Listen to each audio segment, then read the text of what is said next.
Good morning. আবারও একটা নতুন দিনের শুরু। আজকে মঙ্গলবার, আবারও একটা নতুন ব্লগ নিয়ে তোমাদের কাছে চলে এসেছি। আগে বলো, তোমরা সবাই কেমন আছো? আমি মোটামুটি ভালোই আছি। এই যে প্রতিদিনের সকালবেলাকার আমার রুটিন, একটুখানি ছাদে আসতেই হবে। কি কি ফুল ফুটলো ওগুলোকে আমাকে মন ভরে দেখতেই হবে। এটাই গাছ লাগানোর এক পরম শান্তি আর পরম প্রাপ্তি, জানো তো। আর এদিকে তো মাম্মাম অনেকক্ষণ আগে নিজে নিজে রেডি হয়ে নিয়ে অনেকক্ষণ বসেছিল। তারপর আজকে ওকে কি খেতে দেবো সেটা ভাবতে ভাবতে ওকে বললাম আজকে ছাতু মুড়ি আম দিয়ে খেয়ে যা। জানো তো, ও শুধু ছাতু খেতে আমার মতো ভীষণ ভালোবাসে, কিন্তু আজকে বললাম শুধু ছাতুটা খেয়ে যাবি, 12টার সময় টিফিন দেবে। তার জন্য বললাম একটু মুড়ি আর একটু আম দিয়ে মেখে দিই, দেখবি খেতে টেস্ট হবে। ও তো নাক সিটকোতে তাও কোনো রকম খেলো। ইচ্ছে করেই আজকে একটু অন্যরকম দিলাম, জানো তো। প্রতিদিন সকালবেলা ওই ভাত খেতে অনেকের ইচ্ছে নাই করতে পারে, কিন্তু ও আবার যেন ভাতটাই বেশি পছন্দ করে। তাই ভাবলাম থাক, জোর জবস্তি করে এগুলো আর পরের দিন দেবো না। যে যেটা ভালোবাসে তাকে সেটা দেওয়াই ভালো। এই যে আমার লক্ষ্মী মেয়েটা দেখো, কি সুন্দর প্রতিদিন সকালবেলা উঠে ঘুম থেকে রেডি হয়ে নিজে নিজে স্কুলে চলে যায়। এতটুকু বায়না নেই, জানো তো, যে আজকে স্কুল যাব না বা কাল স্কুল যাব না। এই জিনিসটা কিন্তু একটা বেশ ভালো দিক ওর। জানি না এটা কতদিনও ধরে রাখতে পারবে। আসলে ও খুব ভালো মতো জানে ওদের স্কুলে অ্যাটেন্ডেন্সটা ভীষণ ম্যাটার করে। তাই প্রথম থেকে যেই শিক্ষাটা তুমি দেবে সেই শিক্ষাটাই একটা বাচ্চা আয়ত্ত করবে।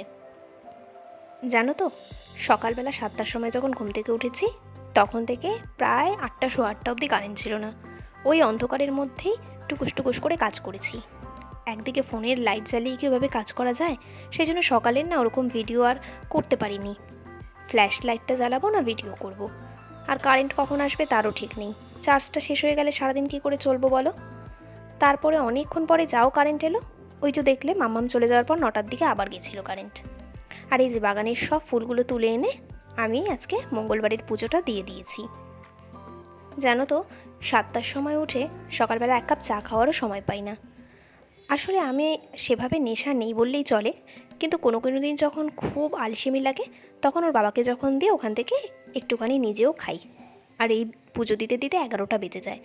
তারপর একটুখানি সকালে ভাত ছিল, ওইটুকুই খেয়ে নিয়েছি। আজকে আর রুটি সেভাবে নেই, তাই আর রুটিটা খাওয়া হয়নি। আজ আমি সকাল থেকে মনস্থির করেই নিয়েছিলাম যে আজকে এই গ্যাসের জায়গাটা আমি ডিপ ক্লিনিং করবই। অনেক দিন হয়ে গেল, এভাবে আর পারা যাচ্ছে না। আর এই গ্যাসের নিচে না আমি একটা কার্টুন পেতে নিই। কেন বলো তো? আসলে ওই তেল চিটে ভাবটা, তারপরে রান্না করতে গিয়ে এদিক ওদিক কিছু ছিটে পড়লে সেগুলোতে না ওই টাইলসটা ভীষণ তেল চিটে নোংরা হয়ে যায়। আর যদি একটা কার্টুন পেতে নিই তাহলে ওই তেল চিটে ভাবটা অতটা টাইলসে পড়ে না। ওই কার্টুনটাকে যদি আমি চেঞ্জ করে আবার পরে নতুন কার্টুন পেতে তারপরে ওই গ্যাসটা বসিয়ে দিই। আর টাইলসটাকে একটু হালকা করে ওই সার্ফ জল দিয়ে একটুখানি পরিষ্কার করে ওয়াইপার দিয়ে টেনে নিলেই ওটা একদম ঝকঝকে থাকে, নোংরা ভাবটা বেশি হয় না। যেহেতু সব সময় আমার পরিষ্কার করা হয়ে ওঠে না, মানে অনেক দিন পরপরই আমাকে করতে হয়, তাই এই ব্যবস্থা করে রেখেছি। আজকে দেখো ছোলার ডাল রান্না হবে। ছোলার ডালটা না আমি দেখেছি এই বাড়ির লোকরা ভাত দিয়ে খেতে ভালোবাসে। ছোলার ডালটা কিন্তু আমার ওই লুচি পরোটা এগুলো দিয়েই যেন বেশি ভালো লাগে। তোমরা কেউ কখনো ভাত দিয়ে ছোলার ডাল খেয়েছো? ও হ্যাঁ, জানো তো, আমি রায়গঞ্জে এসে ফ্রাইড রাইসের সাথে ছোলার ডাল খেতে দেখেছি। এটা আমি কোনো দিন বিয়ের আগে খাইনি, বা কলকাতায় আমি সেভাবে জানি না, অন্য কোনো জায়গায় হলেও হতে পারে, কিন্তু আমার চোখে কোনো দিন সচরাচর পড়েনি যে এই ফ্রাইড রাইস বা ভাতের সাথে ছোলার ডাল খাওয়া। তো তোমরা যদি কেউ খেয়ে থাকো আমাকে কিন্তু অবশ্যই জানিও। আর এদিকে রান্না করব পুঁই শাক। আগের দিনের পুঁই শাকটা খেতে খুব ভালো হয়েছিল, তাই আজকে বলে দিয়েছিলাম যে আজকে পুঁই শাক রান্না করব। ওই কাঁঠালের দানা টানা দিয়ে সব দিয়ে একটা পাঁচমিশালি মতো সবজি খেতে কিন্তু ভীষণ ভালো লাগে। আর ঢ্যাঁড়স ছিল, ঢ্যাঁড়সটা সর্ষে দিয়ে বানিয়েছিলাম। ওটার ভিডিও আর করা হয়নি, কারণ ওটা না একদম লাস্টে বানিয়েছি। আর ছোটো রানী এত কান্নাকাটি করছিল যে তখন ওকে ফোনটা দিয়ে দিয়েছিলাম, আর ভিডিও করা হয়ে ওঠেনি।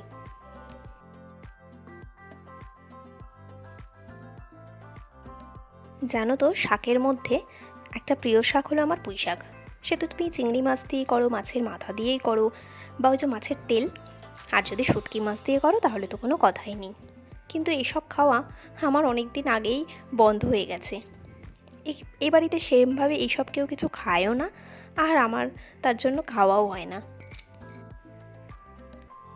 জানো তো, কলকাতাতে আমরা কত লোটে মাছ খাই, আর এখানে লোটে মাছ পাওয়াই যায় না। কত মাছ এখানে পাওয়া যায় না, যার কারণে খেতেও পারি না। উঠে আসো, আমি রুটি খেয়ে নিলাম। তাহলে আমি রুটি খেয়ে নিলাম, আসো।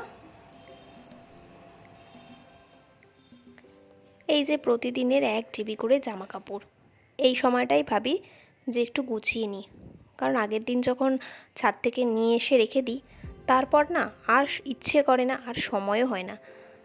মানে মাঝে মাঝে মনে হয় যে না, আমারও তো একটু রেস্টের দরকার। সব সময় যদি কাজ করতে থাকি তাহলে আমি রেস্ট পাবো কী করে?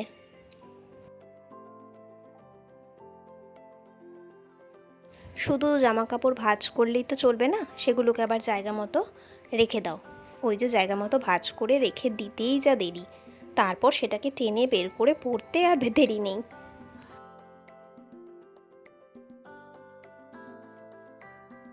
দেখো দেখো, ছাদের অবস্থাটা একবার দেখো, মাসি কীরকম কাজ করে গেছে সেটা একবার দেখো। এত ক্লিপ থাকা সত্ত্বেও কিছুতেই সে ক্লিপ লাগাবে না। মানে তাকে প্রত্যেকটা কাজ আমাকে বলে দিতে হবে, তারপর সে করবে। আচ্ছা, ছাদে কাপড় মেলবো, তাতে যে ক্লিপ লাগাবো সেটাও তাকে বলে দিতে হয়। এই যে জামা কাপড়গুলো হাওয়াতে মাটিতে লোটাচ্ছে, জামা কাপড়গুলো ধোয়াটাই তো আমার বৃথা হয়ে গেল। আমি তো এই জামা কাপড়টা আবার কালকে ওনাকে ধোয়ার জন্যই দেব, তাতে তো ওনার খাটনিটাও তো অনেকটা বাড়লো, সেটা কি উনি বুঝতে পারে না? আর এদিকে আমার একটা পদ্মর গামলা যেন তো ফেটে গেছে, ওখান থেকে সমস্ত জল বেরিয়ে যাচ্ছে, পুরো গামলা শুকনো হয়ে গেছে। ওই গামলাটাতেই জল ভরতে গেলাম, দেখো আমি ছাদ থেকে নামতে পারিনি, আর তার মধ্যে কি ভীষণভাবে বৃষ্টি শুরু হয়েছে। ভাগ্যিস কাপড়গুলো নিয়ে এসেছিলাম। মেঘটা একদম কালো হয়েছিল জানো তো, আর হাওয়া দিচ্ছিল বলে সেই জন্যই গিয়েছিলাম। যাই হোক, ভালোই করেছি। আজকে জানো তো অনেকটা লেট হয়ে গেছে মামামের আসতে, আর ব্যাগটা নিয়ে ও উঠতে পারে না সিঁড়ি দিয়ে, তাই জন্য প্রতিদিনই আমি ওর কাছ থেকে ব্যাগটা নিয়ে আসি। প্রতিদিনই বাসটা এত দেরি করে আসে যে কী আর বলবো। তো যাই হোক, আজকে তো রাতে ডিনারে মামামের একটা আবদার ছিলই কাল থেকে, যে রুটি খাবে আর তার সাথে পনিরের যে কোনো একটা আইটেম হলেই তার চলবে। তো যাই হোক, দেখেই আজকে কি পনিরের একটা আইটেম বানানো যায়। যেহেতু নিরামিষ, তার জন্য তো চিলি পনির করা যাবে না, তাহলে নিরামিষেরই কিছু একটা করতে হবে। ওই কাজু কিশমিশ আর পোস্ত দিয়ে একটা এমনি পনিরের আইটেম করে দেবো। জানো তো, আমি পনিরটা অতটা ডিপ ফ্রাই পছন্দ করি না। পনিরটা বেশ সাদা সাদা থাকবে, খেতে বেশ ভালো লাগে। কিন্তু এরা আবার বলে যে একটু লালচে করে ভাজলে তাহলে নাকি ভালো লাগে। তো যাই হোক, দুজনেরই কথা রাখতে আর মন রাখতে ওই হালকা করে জাস্ট ভেজে নিয়েছি।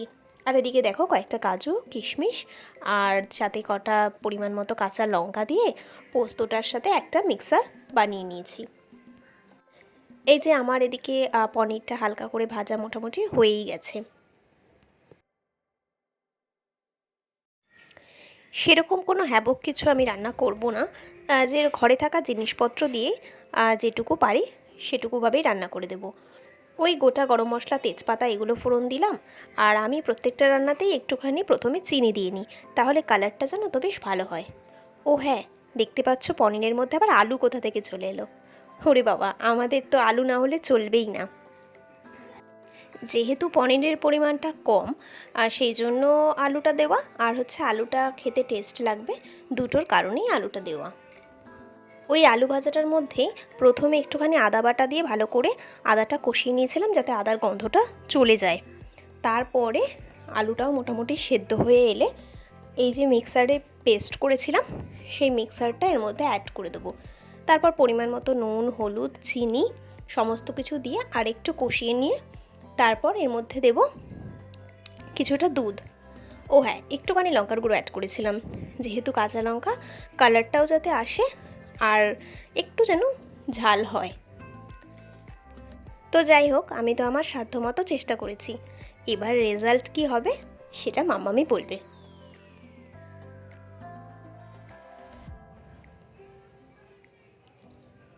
এই দেখো, আমার মোটামুটি রান্নাটা কমপ্লিট হয়ে এসেছে।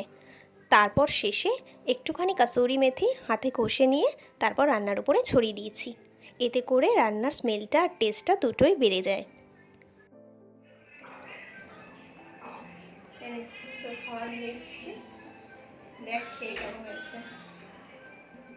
কেমন হয়েছে খেতে? এখানে রুটি, আম আর সাথে পনির। দেখি কেমন হয়েছে খেতে? ভালো হয়েছে। খাওয়া দাওয়ার পর্ব শেষে এখন আমাদের ঘুমানোর পালা। যাই হোক, আজকের ভিডিওটা কেমন লাগলো সেটা কিন্তু অবশ্যই জানিও। আর আমার চ্যানেলটাকে সাবস্ক্রাইব করে অবশ্যই আমাকে সাপোর্ট করে আমার পাশে থেকো। আজ তবে আসি, দেখা হবে আবার নতুন কোনো ভ্লগে তোমাদের সঙ্গে। টাটা।